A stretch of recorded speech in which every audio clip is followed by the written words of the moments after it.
Sometimes you want to learn something new, but you don't know where to begin. You look stressed. What happened? I want to learn Salesforce, but But what? I am not from IT. I don't know coding. That's exactly what many people think.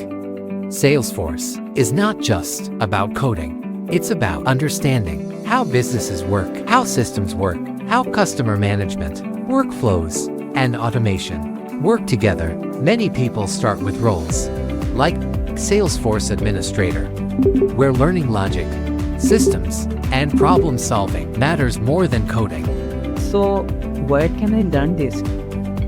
That's the important part. Learning from random videos is one thing, but learning with proper guidance, hands-on practice, and real project experience, that's what truly builds confidence.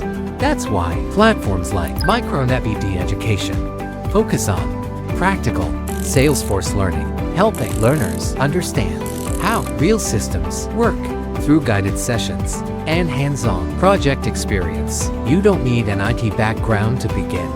You don't need coding experience to start. You just need the willingness to learn. Start your Salesforce journey with Micronetbd Education.